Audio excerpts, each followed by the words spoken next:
Então, boa tarde ou boa noite.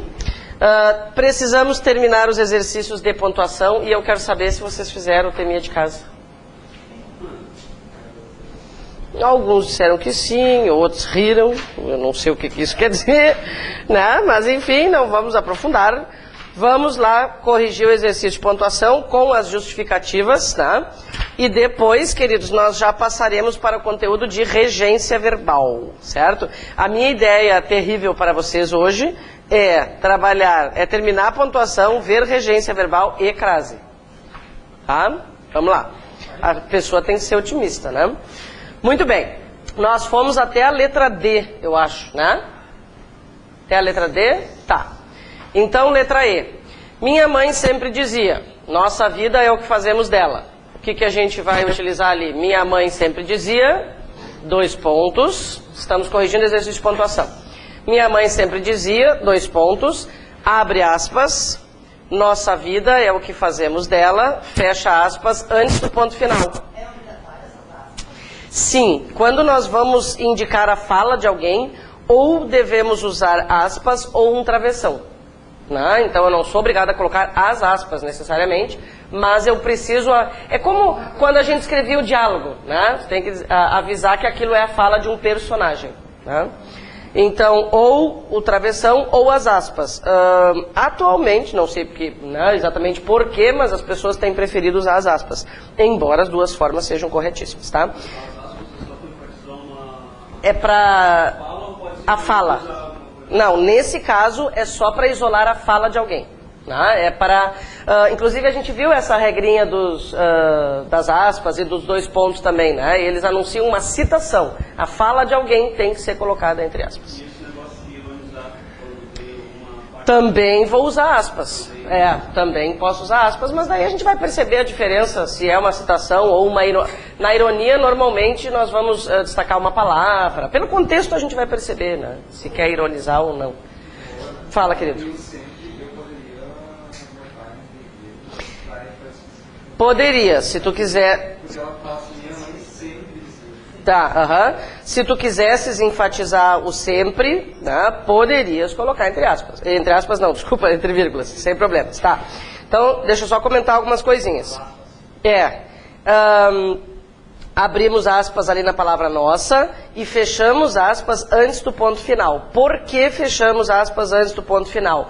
Porque não é o período inteiro que está entre aspas, não é o período inteiro que é uma citação de alguém, é só aquela frasezinha. Na verdade, gente, o que nós deveríamos fazer? Ninguém faz isso, tá? Mas o que seria assim, sei lá, o mais provável gramaticalmente falando? Seria colocar aspas no final daquela oração e depois também, em algumas circunstâncias, depois não era aspa que eu queria falar, desculpa, era ponto final. A gente poderia deixar um ponto final aqui, colocar aspas e depois outro ponto final, entende? Mas aí não é algo que se use, tá? Não é algo... Numa dissertação vai ser considerado um exagero. Não é padrão, entende? Fica exagerado, né? Ninguém usa, entende? Não posso te dizer assim que alguém vai marcar como errado, né? Mas criou-se essa ideia de que a gente vai colocar só um ponto final. Então, vamos justificar. Gente, se quisermos colocar a palavra sempre entre vírgulas para enfatizar, né, a circunstância de tempo, o que é que nós vamos dizer? Adjunto adverbial deslocado e aí vamos especificar ali do lado ênfase, ok? Daí a gente vai especificar que as vírgulas foram usadas para enfatizar, ok? É opcionalíssimo, né? Tanto que eu nem comentei sobre essas vírgulas, tá? Gente, esse sempre aqui, ó, teoricamente não precisa ficar, né, acompanhado de vírgula. Se eu colocar uma vírgula é porque eu quis enfatizar, assim, sempre. É mais ou menos assim, ela nunca para de falar isso, né? A ideia seria essa, eu acho, né? Tá. O que fazem os 2 pontos? Anunciam uma citação. É isso que os 2 pontos estão fazendo. Lembramos aquela regrinha? Eu acho até que eu vou colocar aqui de novo o conteúdo. Socorro, tá tudo voando? Obrigada, queridos. Eu acho que até vou colocar aqui de novo o conteúdo para a gente poder revisar a regra, tá? Então, os 2 pontos anunciam uma citação. O que é que fazem as aspas? Isolam uma citação, né? Isolam uma citação. Tudo bem? Vocês estão escrevendo as justificativas? Sim, eu tenho uma pergunta. Ah, então tá. Então tá tudo resolvido com a letra E? Não. Não? O que é que falta na letra E? Qual é a diferença, nesse caso aqui, as aspas têm que serem postas depois do ponto final? Antes do ponto final. Antes do ponto final, isso. Qual é a diferença dessa frase aqui para a primeira frase dos dois pontos na página anterior? Os eleitores desabafam. Porque lá no final é ponto. Se as aspas estiverem depois do ponto, elas estão erradas. Deixa eu ver. Ah, então está errado no livro. Realmente está errado no livro. Vamos fazer um concertinho? Muito bem observado. Gente, primeira regrinha dos dois pontos. Procuraram aí? Primeira regrinha dos dois pontos lá na parte da teoria, tá? Primeira regra dos dois pontos lá na parte da teoria. Eu vou ver se aqui na apresentação também está errado.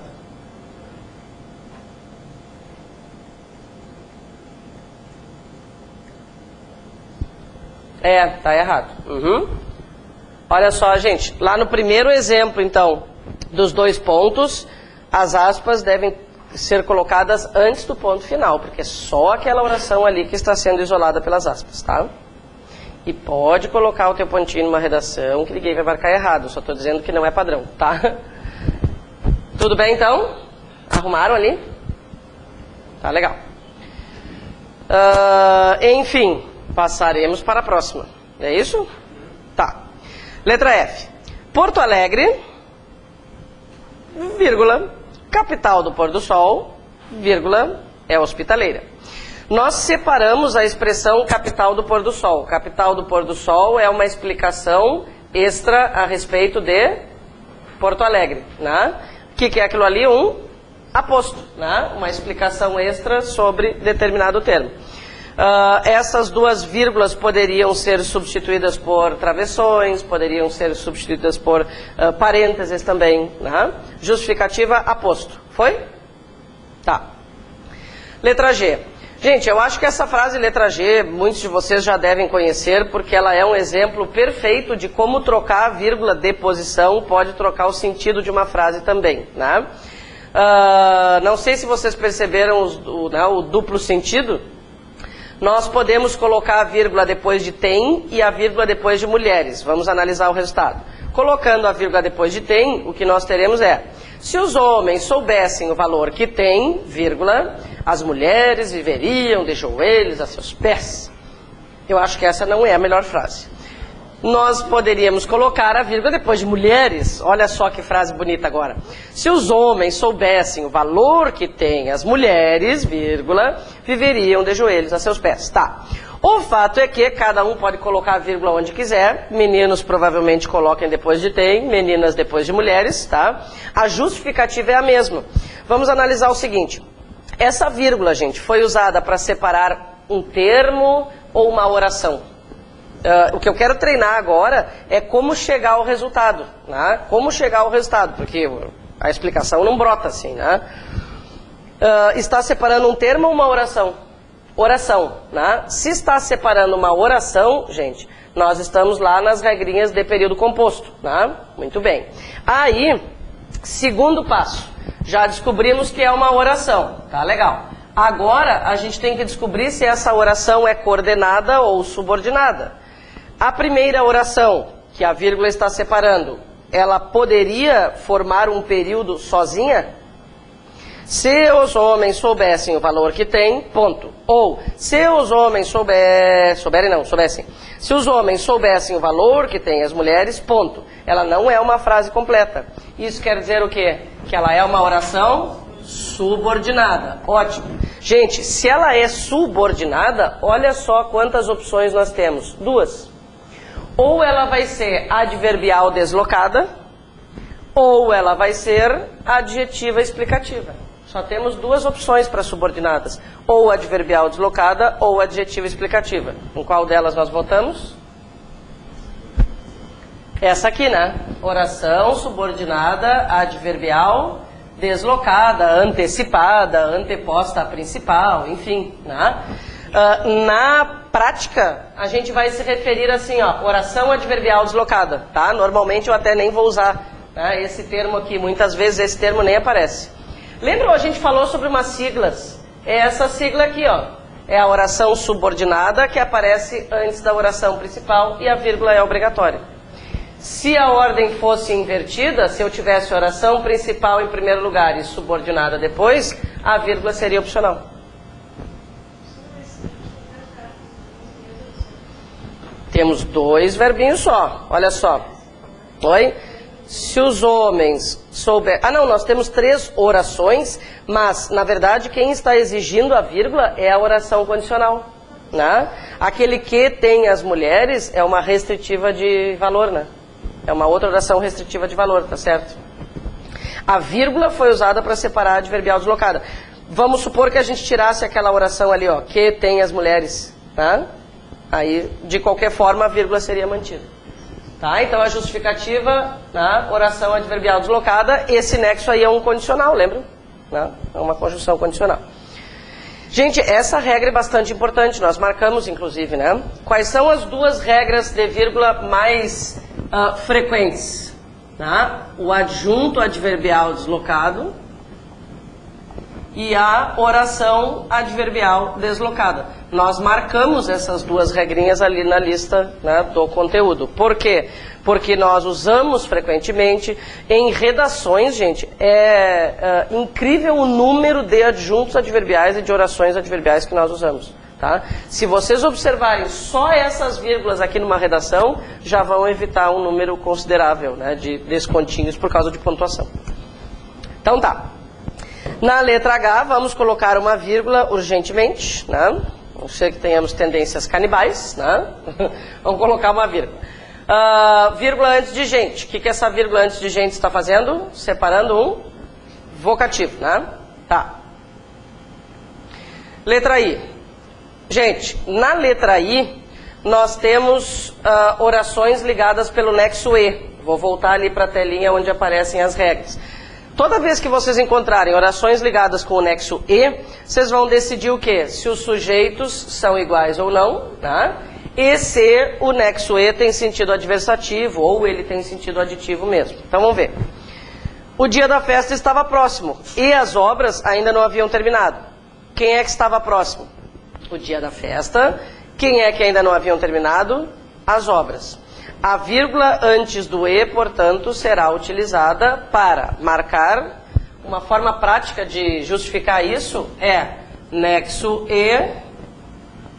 Ó, podemos resumir assim, com sujeitos diferentes. É uma forma prática. A gente não precisa lembrar a regra exatamente como, né, ela é. O que nós precisamos é identificar. Tá, e outra coisa, gente.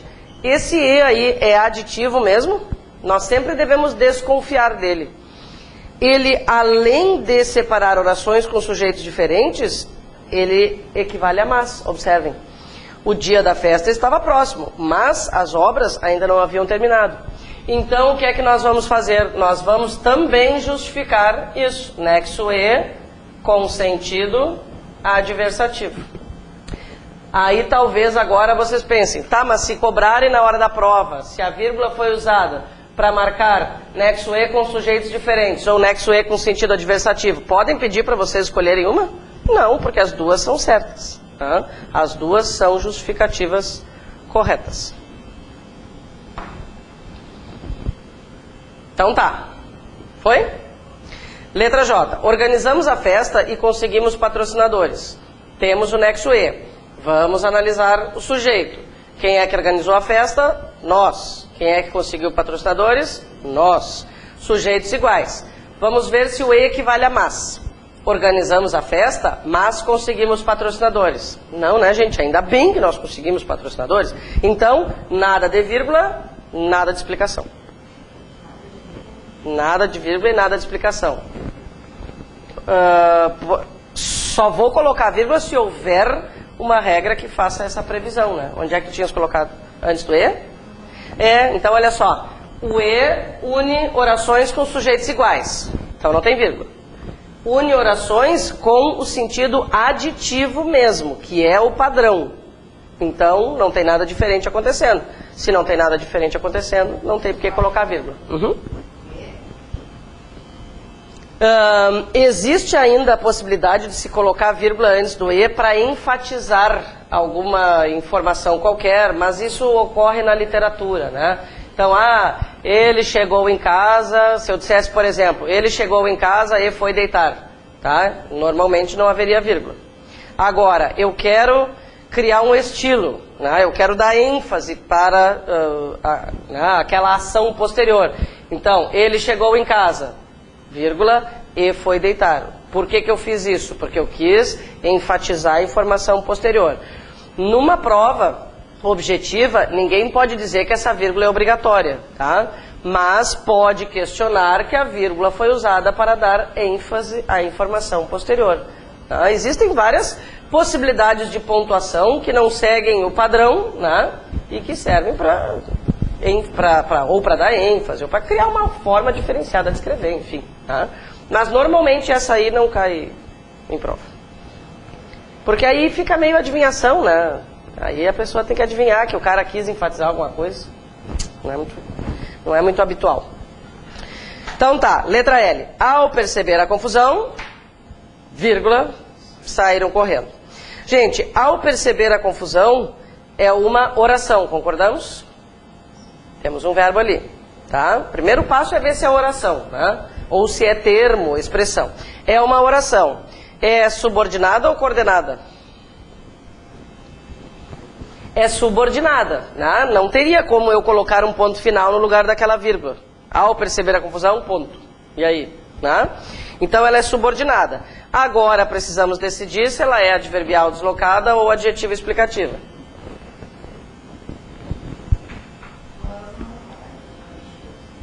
Ela é adverbial deslocada. Gente, aquele ao ali equivale a quando.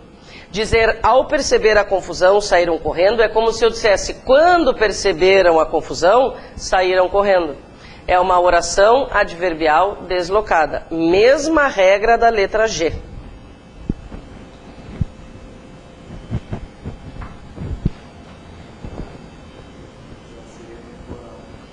Seria temporal.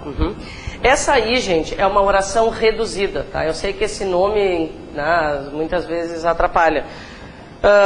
O que é a oração reduzida? O que importa é a gente perceber o significado, né? Ao perceber a confusão, né, representa a ideia de tempo. A oração reduzida não vai apresentar o nexo, a conjunção. Ela vai trazer um verbo no infinitivo, gerúndio ou particípio, né? E vai representar as mesmas circunstâncias das outras. A pontuação vale para a oração da mesma forma. Letra M. Quem não quer raciocinar é um fanático, vírgula ou ponto e vírgula. Quem não sabe raciocinar é um tolo, vírgula ou ponto e vírgula. Quem não ousa raciocinar é um escravo. Se escolhemos vírgula, vírgula nas duas. Se escolhemos ponto e vírgula nas duas. Gente, o que é que está acontecendo aqui? Nós estamos separando orações completamente independentes. Eu poderia colocar ponto final, inclusive, né? Quem não quer raciocinar é um fanático, ponto. Quem não sabe raciocinar é um tolo, ponto. Quem não ousa raciocinar é um escravo. As vírgulas separam orações independentes. Se eu colocar ponto e vírgulas, a justificativa é a mesma. Não, os pontos e vírgulas estão separando orações independentes.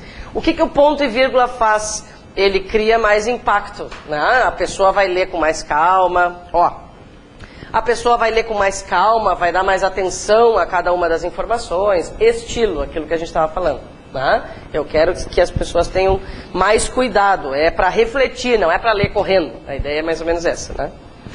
Então, orações independentes, foi? Letra N. Como já havia tomado a sua decisão, vírgula, fez a inscrição. Como já havia tomado a sua decisão, é uma oração, certo? Subordinada, adverbial, deslocada? Eu vi que vocês estavam assim, eu disse, vamos lá que eles já devem ter encontrado a resposta. Olha só, seguindo o caminho, a gente está resolvendo os exercícios de pontuação, tá, querido? Olha só, como eu chego lá? Como já havia tomado a sua decisão, é uma oração.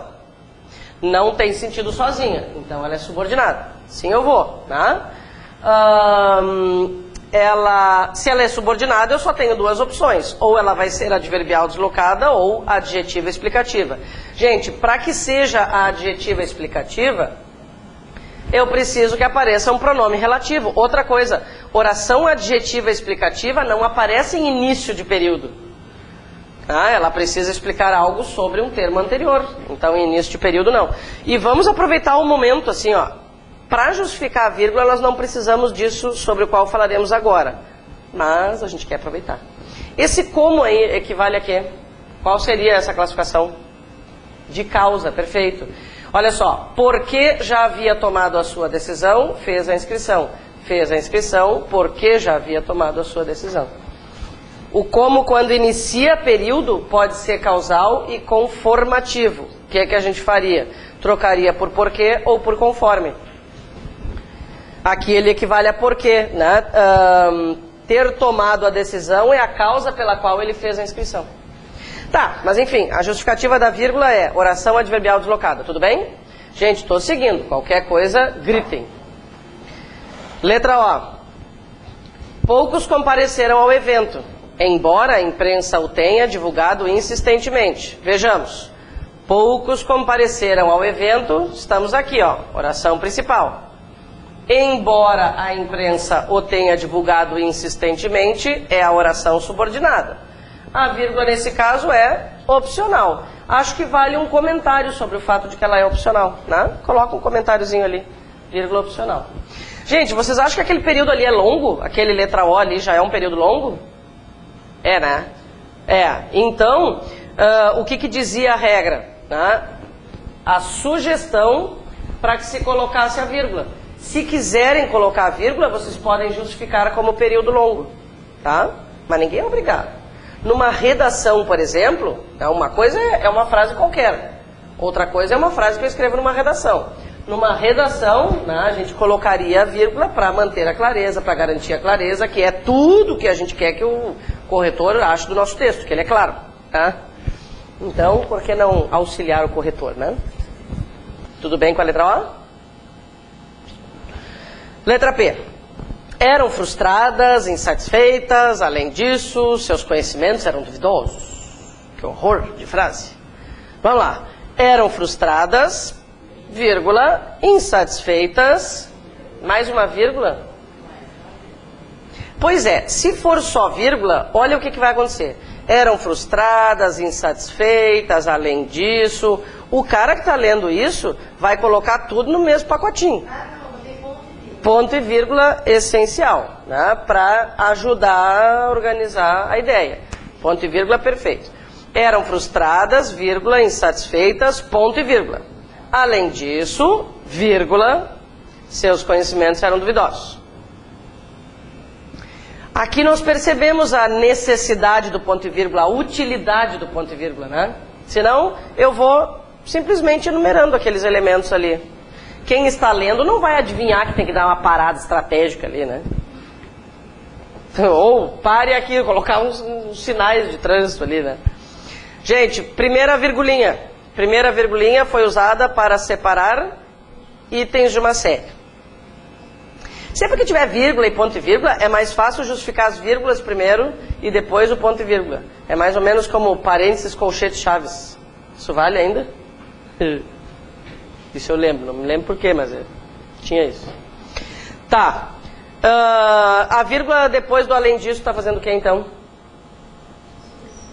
É, expressão explicativa. É uma daquelas expressões explicativas. Tá? É uma expressão intrusa à frase, precisa ficar acompanhada de vírgula. Expressão explicativa. Tá, e o ponto e vírgula está fazendo o quê? Vamos nos libertar um pouquinho da regra, tá? Não pense na regra. Vamos pensar no que nós fizemos na frase. Por que vocês pensaram em colocar ponto e vírgula ali naquela frase?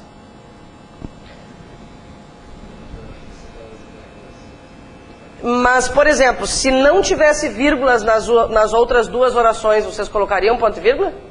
Não, né? Então, gente, a regra é essa aqui, ó. Mas a gente vai arrumar uma forma mais prática, né?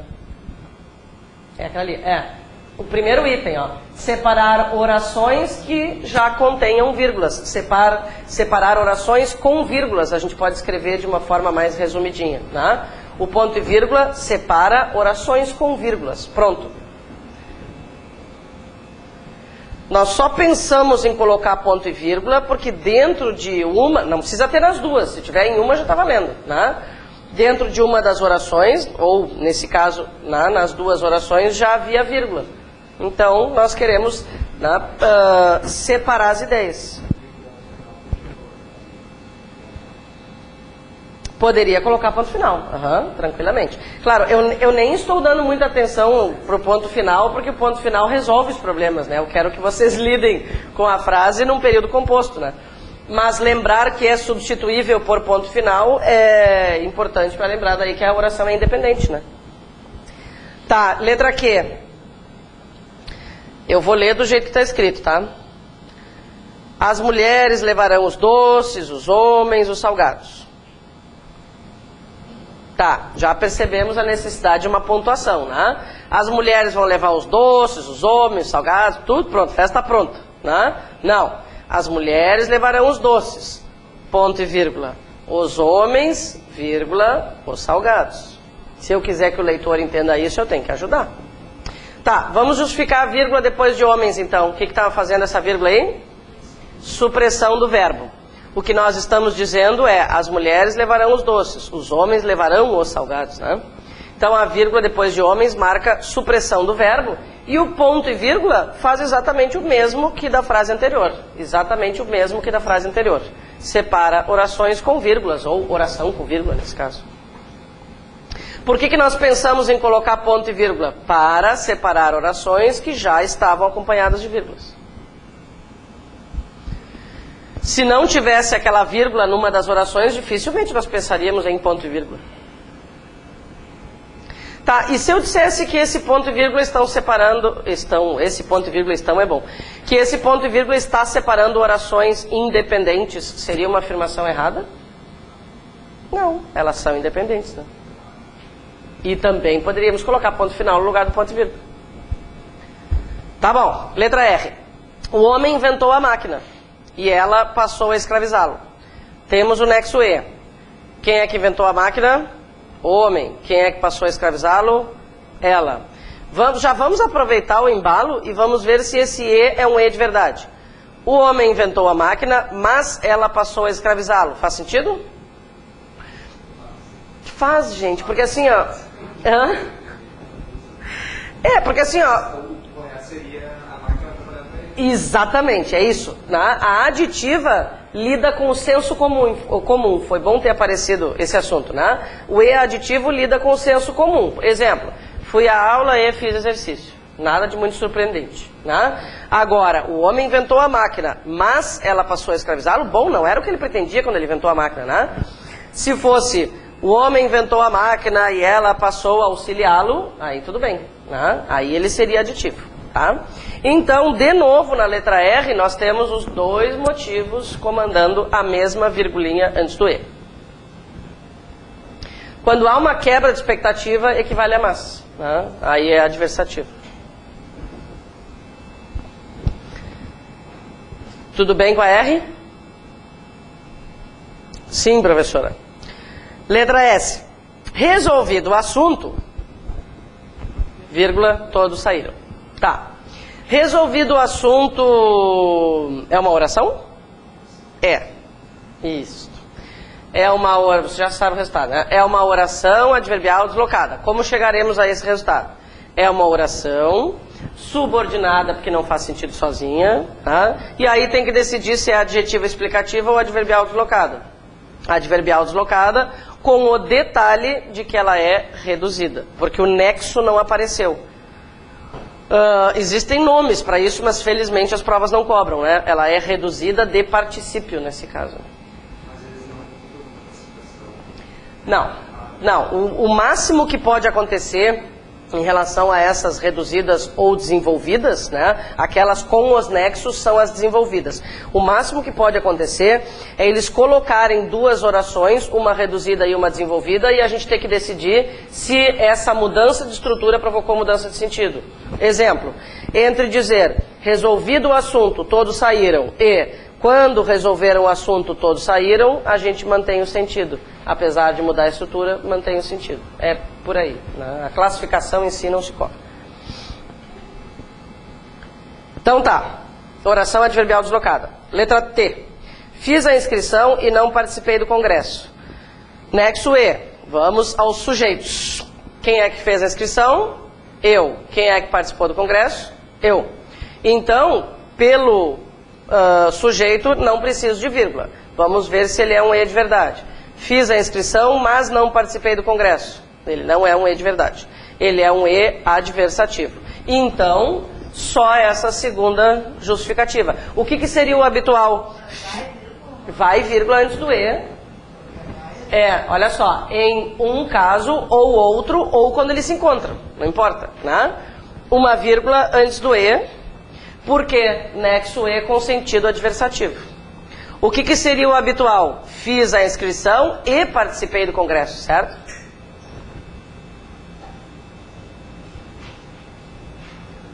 Então tá. Letra U. Nós o encontraremos. Não fique, pois, estressado. Aqui, gente, um exemplo daquele pois conclusivo, né, sobre o qual nós falamos. Nós o encontraremos... ponto e vírgula, não fique, vírgula, pois, vírgula, estressado. Tá. Esse pois aí ficou entre vírgulas por quê? Não se prendam à regra, mas por que ele está entre vírgulas? Porque ele está deslocado, né? Isso aí. Então, o que nós podemos escrever? Nexo conclusivo deslocado. Esse é o motivo para ele estar entre vírgulas. Porque ele está posposto ao verbo, não, ou só dizer que ele é deslocado. Por que ele está deslocado? Qual é a posição habitual de um nexo? No início da oração. E o ponto e vírgula separa orações com vírgulas. Pronto. Se aquele pois não tivesse entre vírgulas, nós não colocaríamos o ponto e vírgula. Oi? O que eu disse é que a posição habitual dos nexos é no início de qualquer oração. Não sei se era isso. Não, eu estou falando genericamente, né? Estou falando genericamente. A posição de um nexo qualquer, né, habitual, é no início de uma oração. Esse nexo aqui não pode trocar. Se eu quiser manter a ideia de conclusão, colocando no lugar na posição habitual, eu vou ter que trocar por portanto. Né? Daí eu vou dizer, nós o encontraremos, vírgula, portanto não fique estressado. Daí seria uma virgulinha só. Certo? Tudo bem então? Vamos adiante. Gente, regência verbal. É só seguir ali a sequência, é o próximo conteúdo. Para regência verbal não temos filmezinho, tá? Depois a gente volta pro filmezinho aqui na crase. Vou deixar ele descansar um pouquinho. Oi? Pois não tem boneco, não tem filme, tá uma coisa. Mas é um conteúdo assim, lindo de morrer. Não, mas assim, gente, ó, esse conteúdo é fácil mesmo, né?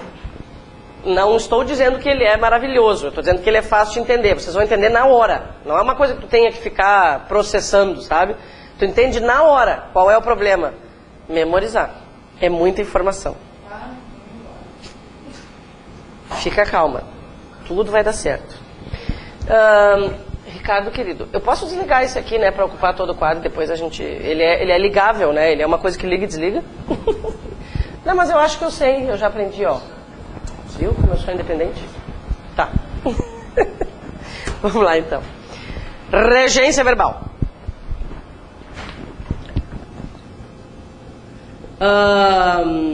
Gente, eu vou dizer uma frase, não sei se vocês vão acreditar em mim, tá? Esse conteúdo é muito importante. Não, mas é sério, tá? É assim, ó. é um conteúdo certo na prova também. Eu quero lembrar que eu falo essas coisas agora no início, porque nós estamos trabalhando com os conteúdos mais significativos em primeiro lugar. Depois disso, o que vem? Crase. Crase é um conteúdo quase sempre presente, mas eu não vou dizer que ele é tão significativo que nem esse aqui. Acentuação, por exemplo, talvez apareça, né? Então, há realmente alguns conteúdos sobre os quais eu vou dizer, olha, talvez, né, a gente não encontre na prova objetiva. Claro que para quem vai fazer uma prova que inclui redação, tudo interessa, né? A gente comentou sobre acentuação. A acentuação não é um conteúdo tão certo. Não estou falando de crase, acentuação, né? Proparoxítona, paroxítona. Né? Não é um conteúdo, uma questão tão certa assim. Acentuação lá pelas tantas tem, daqui a pouco não tem. Agora, para a redação, pensem bem como é, né, incrivelmente importante o conteúdo de acentuação para a redação. Porque cada errinho gramatical é um pontinho que o corretor vai marcar, entende? Ah, é uma bobagemzinha. Vai ver que muda muito a forma de demonstrar o meu conhecimento se eu coloco um acento ou não. Acontece que vai mudar o número de risquinhos que ela colocou lá numa avaliação, entende? Então, é um negócio que, né, acaba sendo importante. Esse aqui é importante tanto para a redação quanto para a prova objetiva. Vai ter uma questão disso aqui, eu garanto. Certo? Vamos lá, é certo. Gente, o que é a regência verbal, então? Relação entre verbo e preposição. Tá? Bom... Ocorre o seguinte, para a maioria dos verbos, nós sabemos se eles querem preposições ou não. Né? Nós não temos dificuldades com a maioria dos verbos. Exemplos, vamos pensar no verbo confiar. Vamos pensar numa transitividade básica, assim, né? Quem confia, confia em alguém. Verbo, sei lá, vender. O que a gente pensa no verbo vender? Quem vende, vende alguma coisa. Onde é que vocês ou algo, alguém, onde é que vocês pesquisaram para me responder isso? Pesquisaram na mente, não foi, como disse o aluno, na mente, né? Vocês simplesmente sabem isso. Isso é intuição de quem fala, né, português, tá? Essa nossa intuição não funciona para todos os verbos. Existem alguns verbos que são problemáticos. Por que eles são problemáticos? Não é culpa de nenhum gramático. Sabe culpa de quem é? Nossa. Por quê? Dos falantes da língua. Porque no dia a dia a gente não se preocupa muito se o verbo exige uma preposição ou não. Nós colocamos preposições que os verbos não exigiram, tiramos preposições que eles queriam, trocamos preposições, entende? Então o que é o conteúdo de regência verbal? É um reajuste a respeito de alguns verbos que sofreram alterações pela influência dos falantes da língua. É isso. Tá? Esse conteúdo nem precisava existir, na verdade, se nós usássemos todos de forma adequada, né?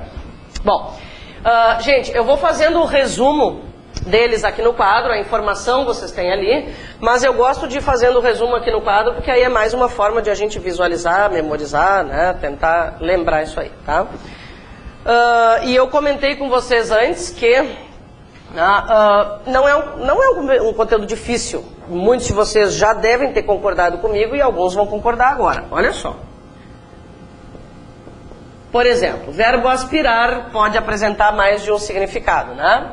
Então ele pode significar respirar, inspirar, cheirar, e pode significar almejar, desejar alguma coisa. O que eu estou fazendo aqui, gente, é o resumo do verbo, tá?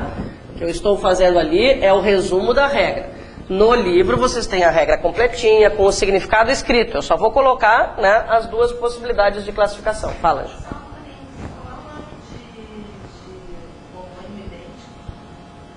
Pode ser homônimo. São homônimos perfeitos. Homônimos perfeitos, que tem a grafia igual e a pronúncia igual. Então, olha só. Transitivo direto, transitivo indireto. Gente, sempre que há duas possibilidades, né, existe uma tendência maior para uma ou outra ser cobrada. No caso do verbo aspirar, a tendência maior é para a sua forma transitiva direta. Claro que eu vou colocar um exemplo para cada aqui. Eu não vou me prender muito ao exemplo do livro, porque senão a gente vai perder tempo, tá? Às vezes eles serão iguais, outras serão diferentes. E vou colocar exemplos curtinhos aqui para a gente poder agilizar o processo. Então, verbo aspirar. Eu vou dizer lá, o fulano aspirava o perfume, por exemplo, tá? Bom, nesse caso, o que é que está acontecendo? Eu usei o verbo aspirar no sentido de inspirar, cheirar, respirar, e aí ele é transitivo direto, ó gente, sem preposição, tá?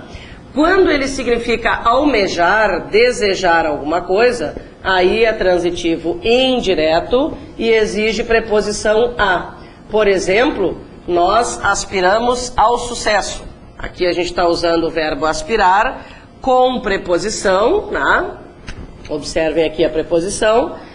A preposição eu sempre vou colocar aqui do ladinho na regra. Na verdade, eu acho que isso já está no livro, né? Então, o que vai acontecer, gente, se nós suprimirmos a preposição dessa frase, vamos supor? Vocês sabem, muitas vezes provas de português propõem supressões, né? Inclusões de palavras. Se eu suprimir essa preposição aqui, o que vai acontecer com a frase? A gente mudou o sentido, né? Nós vamos dizer que nós, sei lá, cheiramos o sucesso, inspiramos o sucesso, respiramos, né? Então, no caso do verbo aspirar, nós temos duas possibilidades de sentido. Com preposição significa uma coisa, sem preposição significa outra. Gente, agora pergunto, é difícil de entender? Não. Talvez, né, fique mais complicado de memorizar. Então, toda vez que eu quero, né, escrever, usar um verbo desses, eu tenho que prestar atenção, inclusive quando eu estiver resolvendo questões de crase. Às vezes, eles cobram esses verbos disfarçadamente como questão de crase, entende? Então, tem que ficar atento, tá? Fala, querido.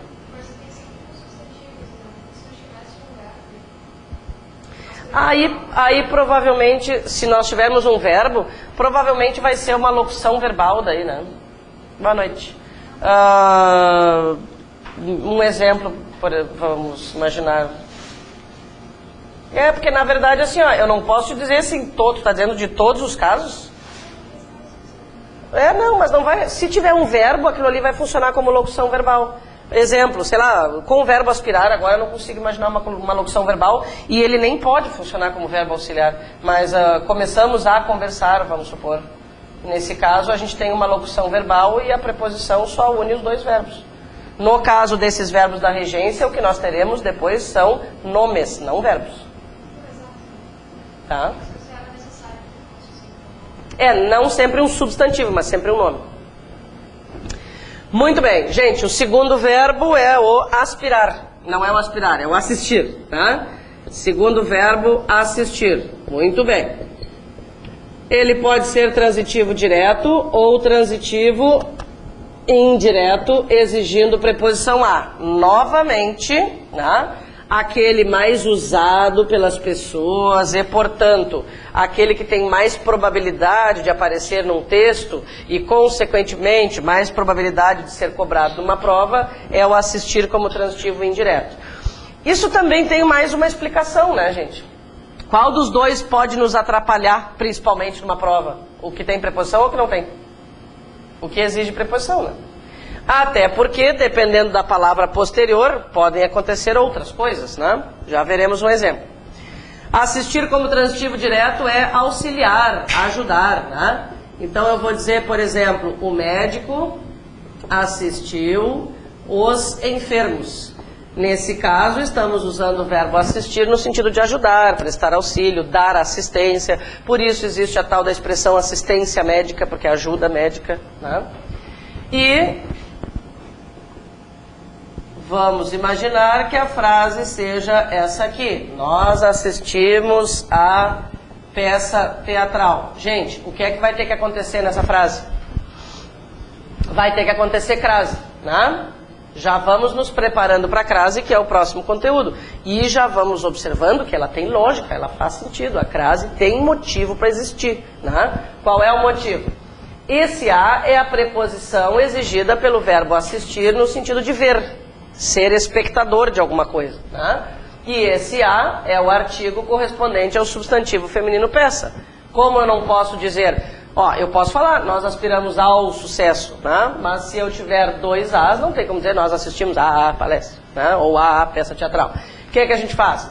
Coloca um A só e usa o acento de crase para avisar ao leitor de que ali dentro tem dois As. A crase, na verdade, é a soma dos As, né? Não é o acento. O acento se chama acento indicativo de crase, né? Ele avisa que tem 2 As. E aquilo que eu comentei antes, então, é algo que quero reforçar. Nas questões de crase, supostamente, muitas vezes aparecem esses verbos da regência. E se a gente não observar que o assistir, no sentido de ver, vamos supor, né, exige preposição a, pode acabar fazendo a troca errada. Eu vou dar um exemplo claro. Gente, a frase é nós assistimos a peça, tá? Quando a gente quer descobrir se ocorre crase ou não, qual é a regra mais fantástica e perfeita de todas? Trocar a palavra feminina pela masculina. Isso funciona que é uma beleza. Tá, vou trocar peça por filme. Se eu não souber que o verbo assistir, no sentido de ver, exige preposição, o que eu poderia dizer? Nós assistimos o filme. O problema da regência verbal é que o erro relacionado, né, a ela não dói no nosso ouvido.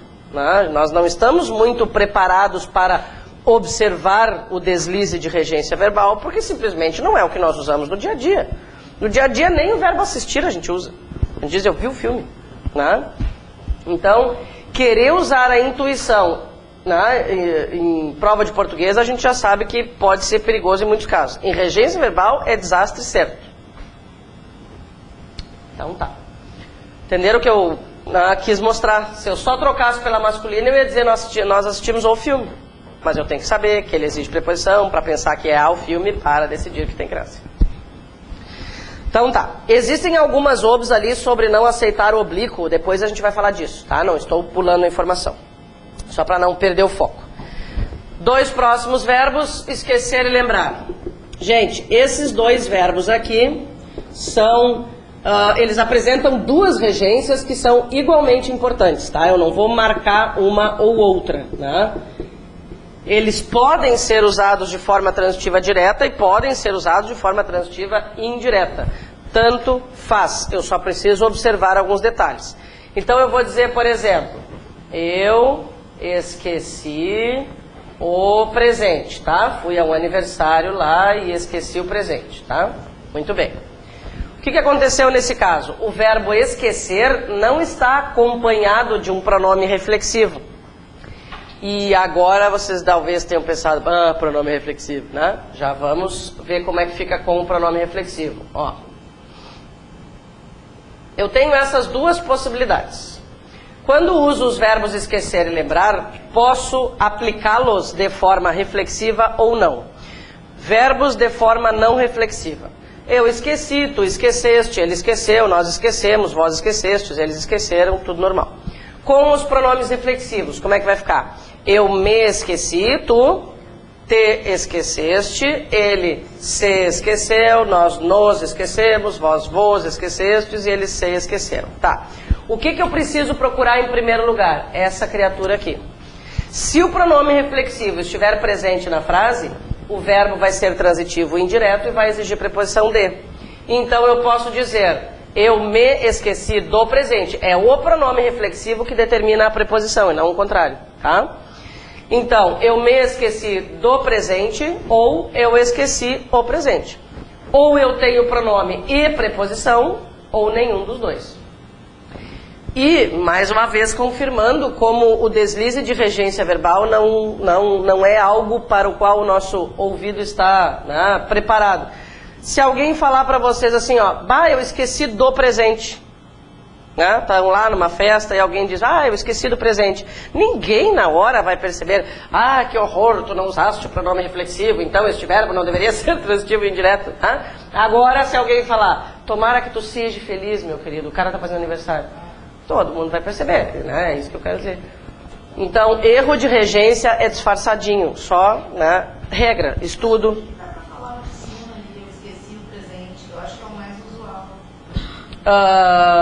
Quer dizer assim, qual dos 2 seria o melhor? Isso é regra.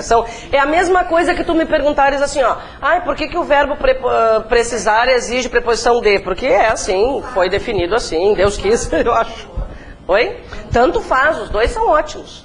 Eu só não posso fazer o quê? Misturar.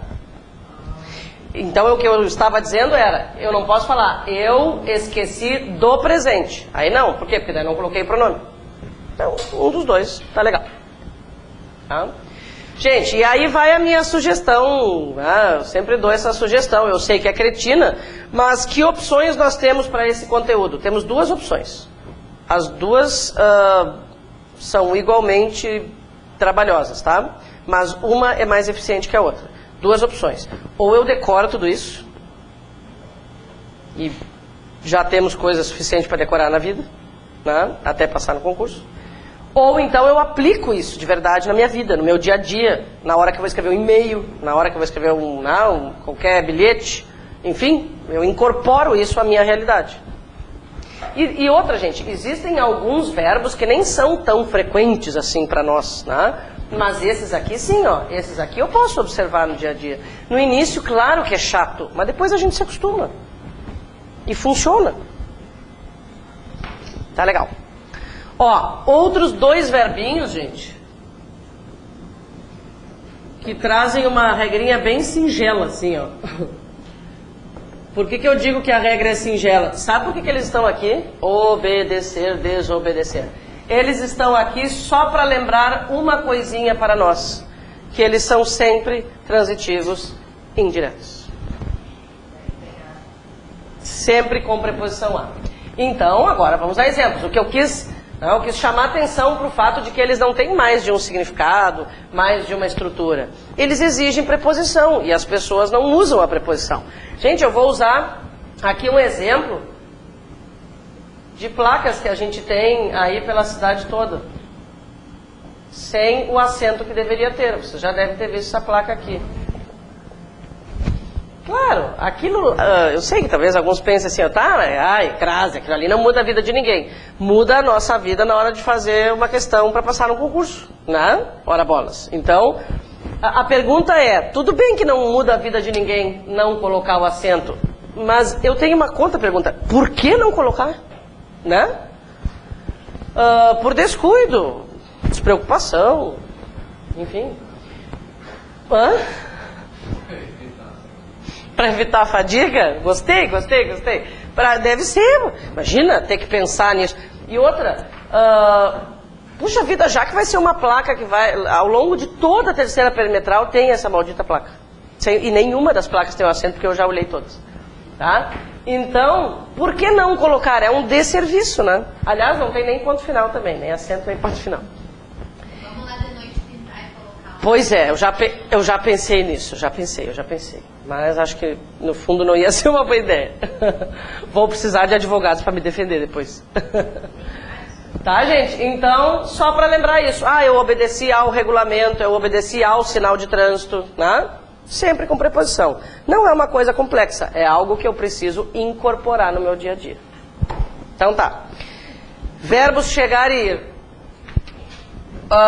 Gente, esses dois verbinhos aqui, ó, merecem uma atenção especialíssima. Por que eles merecem atenção especialíssima? Vou fazer assim um vermelhinho aqui em volta deles, ó, tá? Por que eles merecem atenção especialíssima? Porque nós usamos esses dois verbos todos os dias, né? E porque, em função da característica que eles têm, outras implicações há, né, em termos de conteúdo. Vamos lembrar. Esses dois verbos aqui são intransitivos. Sempre, tá, gente? Isso aqui nunca muda. Quem chega, né? Eu posso simplesmente terminar a frase com qualquer um desses dois verbos. Quem chega, chega. Quem vai, vai. Se eu quiser dizer aonde chega e aonde vai, o que eu vou usar é um adjunto adverbial. Então, saber que ele é intransitivo nos interessa, inclusive, para uma possível questão de análise sintática. Olha só, eu vou colocar um azinho aqui. Tá, mas como assim preposição a se ele é intransitivo?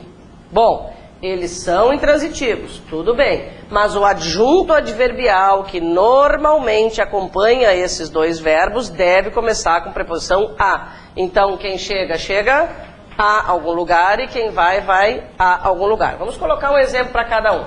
Ó, cheguei ao trabalho. Cheguei ao trabalho lá, quando eu passei, já sou funcionário público, cheguei ao trabalho bem feliz e faceiro.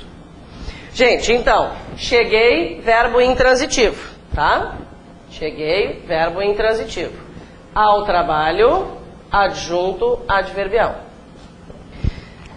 Para comprovar que isso aqui é adjunto adverbial, qual seria a pergunta que nós faríamos para responder ao trabalho? Cheguei aonde, né?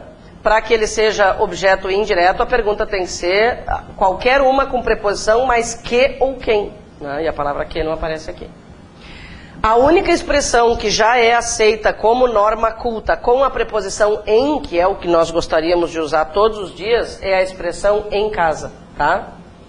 Essa aqui, ó, não cai em prova porque é um assunto muito polêmico, né? Isso é mais uma informação assim pra gente não se sentir culpado. Imagina, cheguei a casa muito cedo ontem, né? Onde é que tu tá? Cheguei a casa. Ninguém nunca mais vai falar assim. Pronto, isso aí não tem volta, tá? Então o em casa tá liberado. Fora isso, sempre com preposição a, tá? Agora vamos falar do verbo ir. Gente, outra coisa, né? A preposição que nós usamos para os verbos chegar e ir no dia a dia é a mesma. A gente diz cheguei no trabalho, cheguei na casa da fulana, né? Cheguei no shopping. Não, cheguei ao shopping, cheguei à casa da fulana. O mesmo ocorre com o verbo ir. Colocar uma frasezinha, gente, bem cotidiana. Ó. Essa aqui é a frase que vocês vão usar para treinar. Porque a gente diz toda hora isso aqui para alguém, por algum motivo. Só um pouquinho que eu vou ao banheiro, tem que dizer, né? Então, é uma frase legal, foi assim que eu treinei. A gente fala, eu vou no banheiro, eu fui no banheiro, eu fui na casa da fulana, né? Mesmo sistema, tá? Verbo ir, né? Intransitivo, e ao banheiro, adjunto adverbial. Foi assim que eu comecei a treinar. Porque, se vocês observarem, nenhuma criança usa a preposição certa, né? Por quê? Porque o que ela escuta não é o certo. Duvido que alguma criança diga, mãe, quero ir ao banheiro. Eu nunca escutei. Se alguém conhece uma criança dessas, me avisa. E mesmo que os pais falem assim, né? A força do que os outros dizem, é complicado.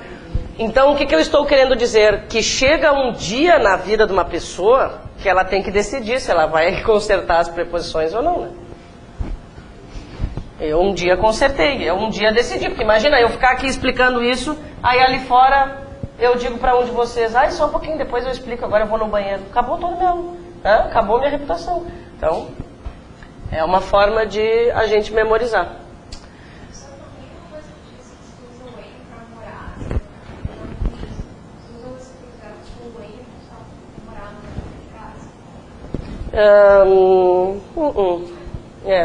Talvez tu estejas lembrando uma referência entre o a e o para. Não? Porque se eu vou à praia é assim, eu vou ali e já volto. Vou para a praia é, sei lá, vou ficar 2 meses. Talvez seja isso. Mas nesses casos a preposição em, fora ou em casa seria considerado um erro. Então tá.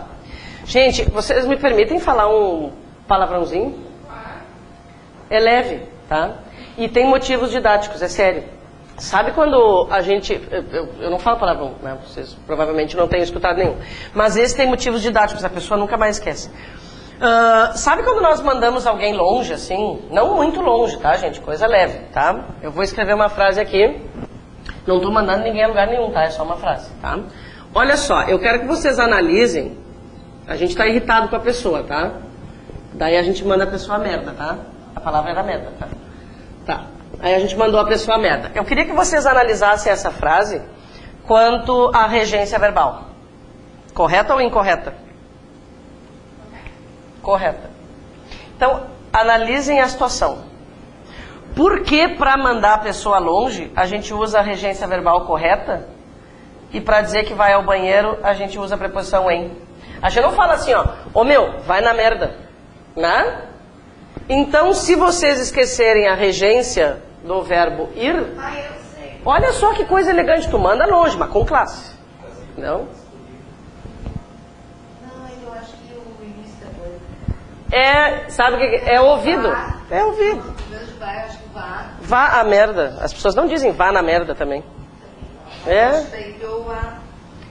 Eu acho que é o seguinte, assim se criou esta frase desagradável, assim os nossos ouvidinhos se acostumaram e assim a gente repete, é isso. Tá? Então, se vocês esquecerem, lembrem a frase. Tá, chega disso. Fala, querido. Ah, tá, tu pode... Como nesse caso a gente não tem dúvida de regência, né? Nós estamos falando sobre chegar no sentido de se movimentar de um, né, para outro. Tu tens uma intenção. Agora cheguei de São Paulo, cheguei de Porto Alegre, né, e tudo bem. Nesse caso a gente não erra, portanto, né, não é assim tão... algo que nos interesse tanto. Então tá bom. Verbos chegar e ir resolvidinhos. Vamos para o verbo implicar. Gente... Esse verbo interessa para a norma culta, assim, não é um verbo que as pessoas usem, né, no dia a dia. E esse de indicar, de incomodar, de infernizar, é o que não cai na prova, porque esse a gente não erra, né? Nesse caso do implicar, o que interessa é a forma transitiva direta, porque é ali que a gente faz bobagem. Então, nós diríamos, por exemplo, teu comentário implicou constrangimento. Constrangimentos, né? Não sei se é a tendência de vocês, mas muitíssimas pessoazinhas colocariam uma preposição aqui. Qual? Em. Tá? Se vocês acharam que a frase assim está perfeita, né, não tiveram essa tendência de colocar a preposição, ótimo, quer dizer que não precisa consertar. Mas a tendência da maioria é usar a preposição em. Implicou em constrangimentos, implicou nos constrangimentos, tal coisa implicou na suspensão. Tá? Isso mesmo em jornais e em revistas a gente encontra. Se for na, eu somo preposição em mais a. Tua atitude implicou a suspensão. Daí é só um artigo, né? Esse a é só um artigo. Ou tua atitude implicou suspensão. O que não pode é colocar a preposição em, porque ele é transitivo direto, quando significa acarretar, trazer algo como resultado. Tá? E esse outro aqui nós não erramos, é aquele implicar de, né, a professora implicou com o pobre do aluno, sei lá. Tá? Ou vice-versa. Então tá bom. Preferir. Gente, o verbo preferir sofreu as alterações mais profundas em termos de regência verbal, né?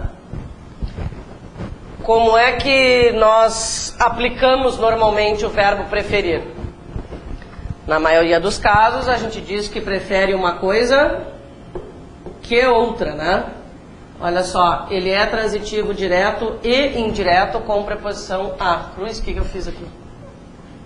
Ele é transitivo direto e indireto com preposição a. Então vamos pegar uma frase simplesinha para começar. Vocês podem alterar a ordem dos termos aqui, tá, gente? Pois é, fiquem à vontade, tá? Só observem as implicações de regência. Então tá. Ele é transitivo direto e indireto. Quem prefere, não prefere uma coisa que outra, nem uma coisa do que outra, né? Claro que todos nós, imagino, já ouvimos falar nisso. Por isso que eu disse que foi a mudança mais profunda, né? Nesse caso, a gente tirou a preposição a e colocou, prefiro uma coisa que outra, ou do que outra. De onde isso saiu, vá saber, né? Eu colocaria frase. Pois é, agora a gente vai analisar isso. Olha só, o sujeito sou eu, tá? Eu prefiro o quê? Português, objeto direto. A que? A matemática, objeto indireto. Por enquanto não tem crase.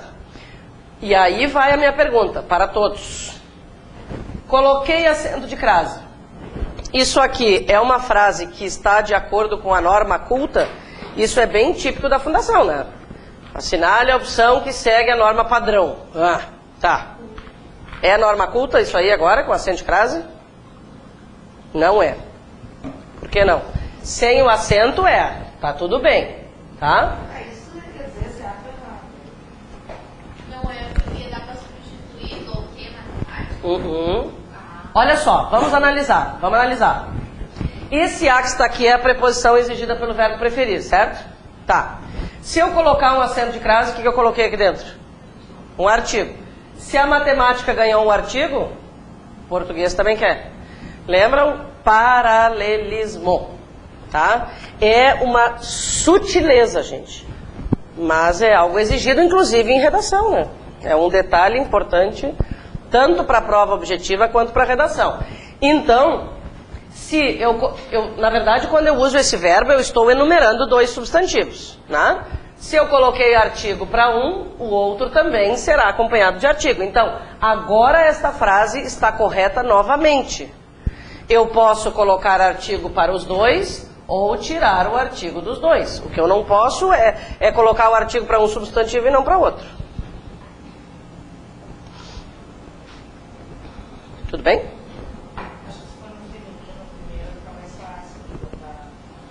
Aí tudo vai depender do gênero deles, né? Por exemplo, se eu trocasse, tá? Se a gente trocasse a ordem, aí nós falaríamos, prefiro, vamos com o artigo, tá? Prefiro a matemática, e aí como é que vai ficar? Ao português, ok? Aqui, artigo da matemática, aqui, artigo do português. Preposição nunca é escolha nossa, gente. Preposição, ou o verbo quer ou ele não quer. Não é assim, quero usar. Ou então eu diria, prefiro matemática a português. Aí, nenhum dos dois está acompanhado de artigo. Então, muito bem. Vamos lá. Verbos pagar, perdoar e querer. Gente, 3 verbinhos com uma regência bem... Para lá agora. Uma regência bem simples.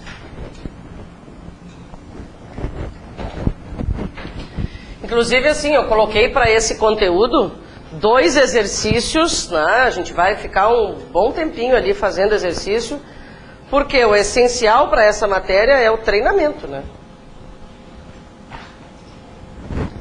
Provavelmente, a maioria dessas regras nós entenderíamos mesmo sem alguém, né? Sabendo o início do conteúdo, a gente até entende sozinho, né? Claro que alguém explicando fica mais fácil, mas não é algo assim misterioso. Tá, o que a gente tem mesmo? Pagar, perdoar e querer.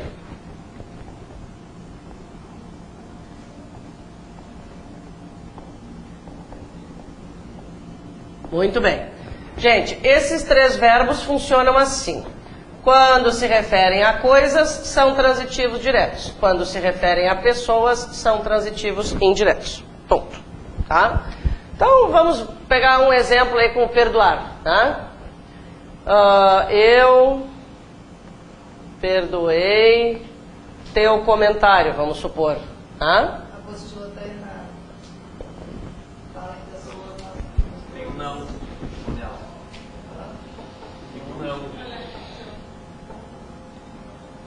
Não, é que eu só coloquei se ele se refere à pessoa ou se ele não se refere à pessoa. É uma outra forma só de dizer a mesma coisa. Olha comigo. VTD, quando não se referem a pessoas. Tá? Quando se referem a coisas.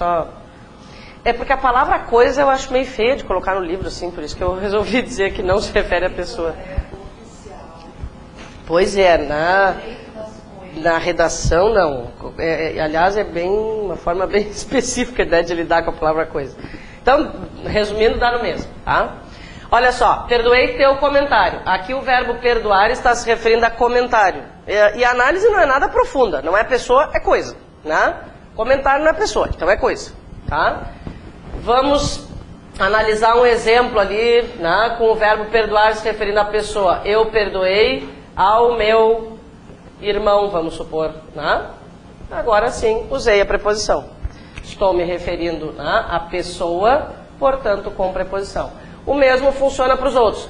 Lembrando, verbo pagar. Eu paguei o cartão de crédito, mas eu paguei ao funcionário. E o verbo pagar pode ser transitivo direto e indireto ainda, né? Se eu disser, eu paguei o salário ao funcionário, ele vai ser transitivo, direto e indireto. Conforme nós já comentamos, a regência dos verbos é algo relativamente flexível. Onde estará a resposta? No texto. Fala, querido. Aqui na apostila está perdoa a teu irmão. Uhum. Eu não sei, é tão parecido. Tá. Porque, na verdade, assim, ó, eu poderia escrever assim. Tá. A questão é, preposições nunca são escolha nossa. Artigo sim. Uhum. Então, tanto faz. Eu dizer, inclusive, já vale como uma regrinha. A gente vai comentar isso quando chegar a crase. Artigos antes de pronomes possessivos são absolutamente facultativos. Né? Eu posso falar, minha caneta é nova ou a minha caneta é nova. Mudou alguma coisa? Nada. Em termos de sentido, nada. Claro, mudou a estrutura. Numa tem artigo, na outra não tem. Mas sentido não muda. Tá? Não provoca mudança de sentido, não provoca ênfase, não provoca coisa nenhuma. Né? Então tá. Gente, verbo querer, vamos imaginar um exemplo ali. Eu quero outra oportunidade, vamos supor, né? Ou eu quero a meus alunos, eu quero a meus amigos, no sentido de que eu quero bem. Né? Muitas vezes a gente acompanha esse verbo da palavra bem, né? Quero bem a fulano de tal. Mas nem precisaria. Né? Eu quero aos meus amigos. Né? Então tá, o que é que temos? Eu não sei porque às vezes eu tenho crise de hora.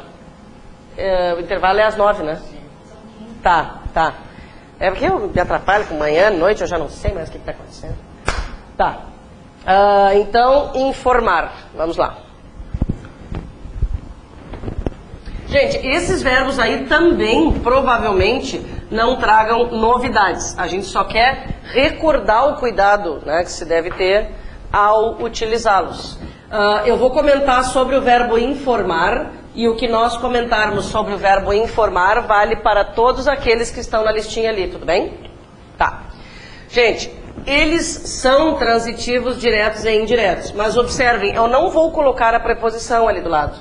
Por quê? Porque não há apenas uma possibilidade. Eu posso informar algo a alguém e posso informar alguém de ou sobre algo. O que eu preciso lembrar, gente, é que nunca um verbo vai exigir dois objetos diretos ou dois objetos indiretos. Eu não estou dizendo que eu não posso colocar vários objetos diretos. Eu posso dizer, ó, eu comprei uma revista, um livro, uma bicicleta, sei lá o que tem a revista e o livro a ver com a bicicleta, mas tudo bem. Aqui eu enumerei objetos diretos, mas porque eu estava afim, né? Agora, um verbo nunca exige dois objetos diretos ou dois indiretos. Ou ele vai exigir um direto, ou o indireto, ou um de cada. Tá? Bom, isso vai ser útil agora para lidar com esses verbos transitivos diretos e indiretos. Então, deixa eu marcar direitinho o que está acontecendo ali. Nesse primeiro caso, algo é o objeto direto. Alguém é o objeto indireto. Aqui, o alguém é o objeto direto.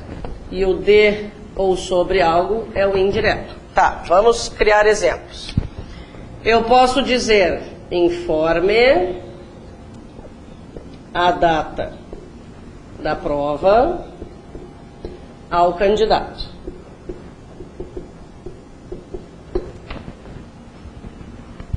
Foi a frase?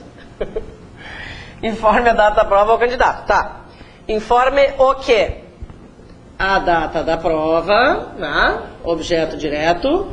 A quem? Ao candidato, objeto indireto. Tá legal?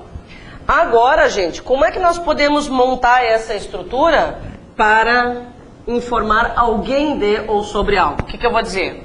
Informe quem? Quem? O candidato, certo? Eu vou informar o candidato. De que ou sobre o quê? Da prova ou sobre a prova. Tá? Da prova ou sobre a prova. As duas formas são corretas. Objeto direto e objeto indireto. O que eu não posso querer é colocar dois objetos indiretos. Por exemplo, e dizer, informe ao candidato da prova. Né? Sim, ali eu encurtei o exemplo, mas vocês entenderam. Né? A data da prova. Então, a grande questão é, qual dos dois complementos já existe na frase para que eu possa escolher, né, o complemento adequado? O que se pede muito em relação a esse tipo de verbo, que tem, né, exige dois complementos, é a substituição por pronomes oblíquos, o, a, os, as, lhe ou lhes. Vamos usar esse exemplo aqui, tá, como padrão. Eu quero substituir, gente, primeiro, o objeto direto por um pronome oblíquo, tá? Depois vocês vão me ajudar aqui. E a frase é essa aqui, a frase modelo é essa. E depois eu quero substituir o objeto indireto por um pronome oblíquo. Tá, então vamos lá. O que eu vou fazer? A gente vai treinar, né, exercícios dessa forma. O que eu vou fazer?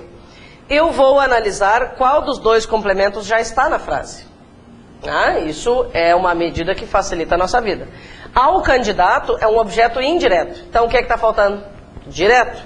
Para substituir o objeto direto, o que é que eu falarei? Informe ao candidato, ok? Porque um dia, lá na aula de análise sintática, a gente aprendeu que oblíquos o, a, os e as exercem função de objeto direto. Lembra? E aqui, informe-lhe a data da prova. Também comentamos que os pronomes lhe e lhes exercem função de objeto indireto. Então, o que importa é ver o que é que há na frase para decidir se eu devo completar com a, com lhe, né? Eu não lembro se eu já comentei sobre essa frasezinha aqui muito comum. Já falamos? Acho que já, né? Porque eu sempre falo sobre isso. Para que a gente não cometa esse tipo de coisa. Reforçando então, por que ela está errada? Porque quem vê, vê alguém e não a alguém, né? Então, eu lhe vi, não. Eu ouvi ou eu a vi. Isso também é algo, né, que eu preciso decidir na hora de uma prova. Oi? E nem vi ela também. É. Fala, querido.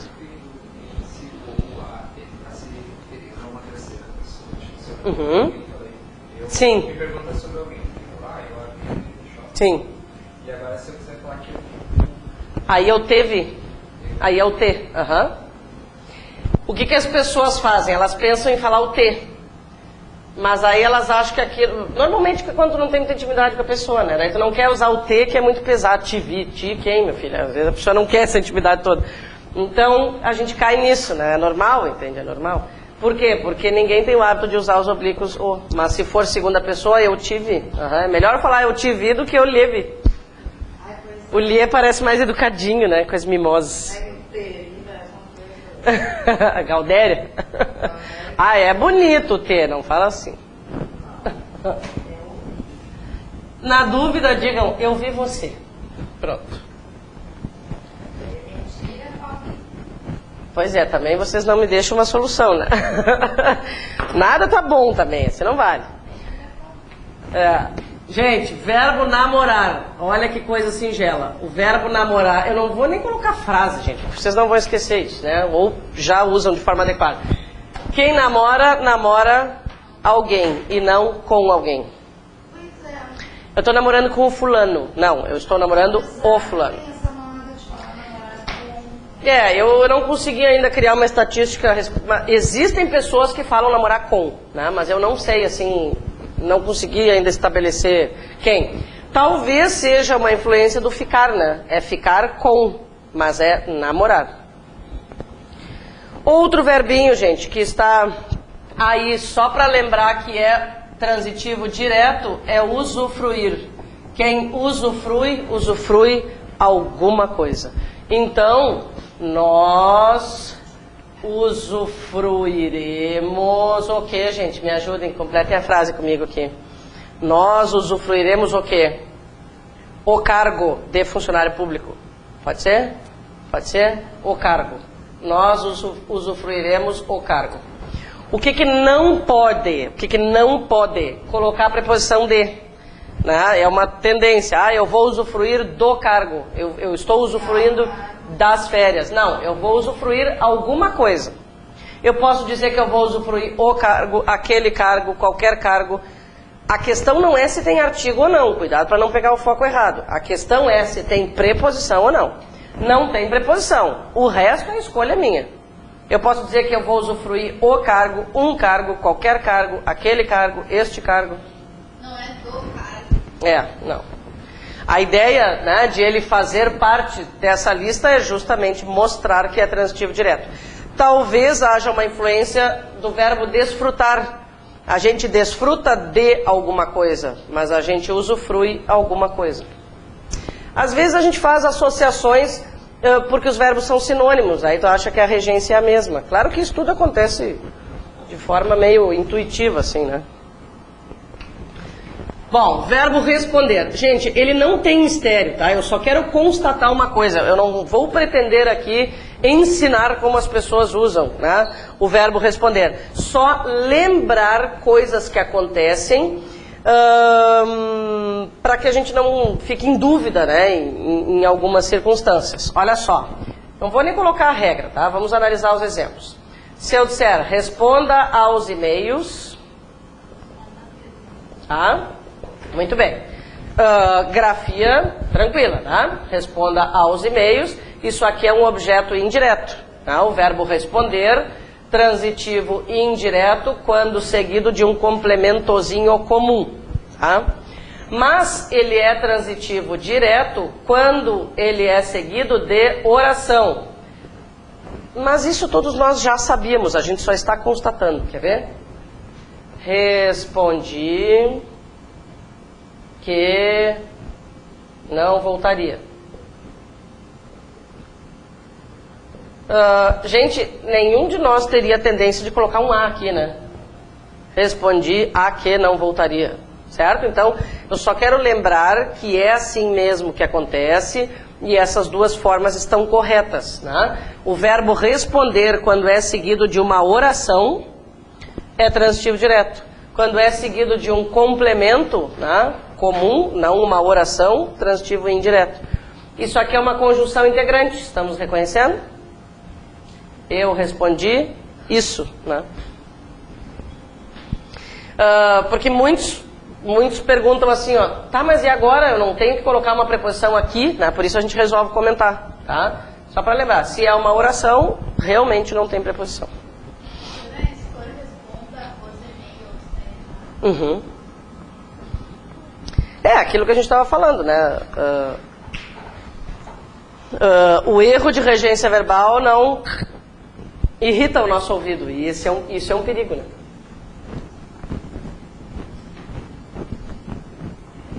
Então tá bom. O que é que nós temos agora? Acho que vai mais um, né? Visar. Vamos ver esse ainda, daí depois a gente faz o intervalo. E aí, gente, a matéria é difícil ou não? Confirmamos tudo aquilo que eu comentei no início? Não é difícil, mas tem que decorar, ou usar, ou fazer um pouquinho de cada, né? Cartazes no teto. Visar, muito bem. Visar pode ser transitivo direto e transitivo indireto. Bom, como transitivo direto, ele inclusive apresenta dois significados, né? Quase nunca cobrados, tá, gente? Quase nunca cobrados. Então eu posso dizer, o gerente visou o cheque, visou o documento, né? No sentido de que deu visto, tá? Mas não é pelo menos assim, para os leigos, não é algo, né, habitual. E também pode significar mirar, sei lá. O atirador, uma frase bem cotidiana na vida de uma pessoa. O atirador visava o alvo. Tá, gente, não são dois exemplos importantes, tá? O exemplo importante está aqui. É visar no sentido de pretender alguma coisa, né? Ter algo como objetivo. Visávamos a aprovação. Ó, com crase. Gente, esse visar aqui é sinônimo de aspirar, né? E a regência é a mesma, eles são sinônimos e a regência é a mesma. Visávamos a aprovação, mesma estrutura de aspirávamos a aprovação também. Vamos fazer uma pausa então?